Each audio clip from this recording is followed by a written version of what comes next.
c'est se marier au bon moment. Au bon moment, ça c'est vrai. Parce que moi personnellement, arrivé à un certain moment, tout le monde me disait, mais pourquoi tu te maries pas? Pourquoi tu te maries pas? J'ai dit, mais pourquoi? J'ai déjà fait un mariage. J'ai déjà fait un mariage de 10 ans. Mais il fallait que j'attende pour trouver la bonne personne parce que je ne voulais pas me tromper 2 fois. Exactement.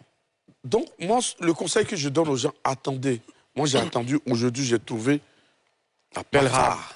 L'appel rare. Tu n'es plus célibataire, si Non, Bella. Moi, je n'ai jamais été célibataire. de toute façon, tu me dis là, dis à la caméra, dis-lui que tu n'es plus célibataire. Qui ça? De dire à qui? Dis à ta madame et à toutes les femmes. Non, regardez-moi bien dans les yeux. Je ne suis pas célibataire. J'ai ma femme. Oui, c'est l'ange de ma destinée. C'est quoi son nom? Elle s'appelle AS. Ah, Tu sais, il y a un truc qui m'a frappé. Quand j'ai croisé ma femme, c'est la description que ma mère m'avait donnée de ma femme. C'est un jour, ma mère m'a dit, ta femme là, voilà comment elle doit être. Voilà comment ses pieds doivent être. Voilà. Oh là là. Et puis, j'ai tourné.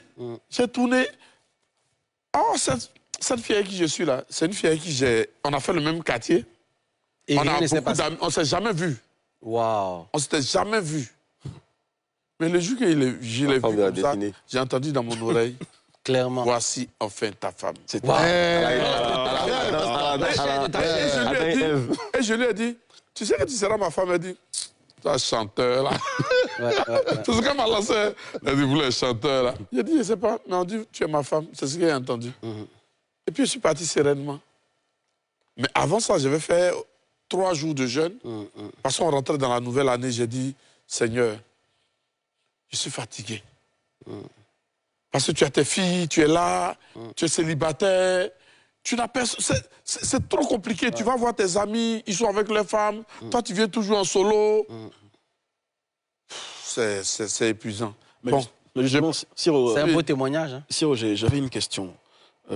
Ça va aider beaucoup de personnes. Ça va aider beaucoup de jeunes qui sont dans ce contexte-là. Pose-moi la question. Alors, la question est simple. Parle correctement. Quelles sont les caractéristiques qui t'ont fait comprendre qu'elle était la bonne? Il n'y avait pas, au fait, je t'explique. Tu sais, quand tu vois une femme avec qui tu vas rester longtemps, d'abord, il y a des choses que vous partagez. D'accord. Moi, par exemple, j'aime être social. D'accord. Tu vois ce que je te dis, non? Et puis, j'ai vu qu'elle était dure de caractère. D'accord. Parce que moi, je suis ouvert. Moi, j'ai besoin de quelqu'un de dur auprès de moi. D'accord. Je cherche toujours mon contraire. Tu vois, parce que moi, je suis ouvert. Quand tu es trop ouvert, c'est pas bon. Mais tu as besoin de quelqu'un pour mettre un frein à beaucoup de choses. Exactement. Et j'ai entendu la voix de Dieu. L'Esprit t'a parlé. Oui, au fait, moi, je peux te regarder. Souvent, je peux te regarder et puis entendre des choses. Je te dis, et puis je pense, tu as pensé que c'est... Oui, tu peux penser que c'est de l'amusement, mais je te dis, je peux regarder une dame même et te dire, dans 3 mois, tu seras enceinte, voilà. C'est des choses qui peuvent m'arriver, mais c'était la première fois que Dieu me parlait et me dit, voici ta femme. Et quand c'est... En moins de 6 jours, là, on a commencé à rester ensemble. Moi, j'ai abandonné ma vie là, mais tu vas vivre dans son petit coin là-bas. J'étais là-bas, oui, parce que il fallait. Bon, tu es célibataire. Tu ne peux pas coucher avec toutes les filles de la terre. Ça sent bon aussi. Tant que tu ne te mets pas en couple, ta vie ne peut pas avancer. Parce que tu seras dans un sas. Tu vas penser que tu évolues.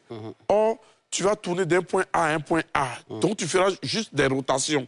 Mais dans l'élan, là, tu vas penser que tu vas de l'avant et c'est dangereux. Voilà.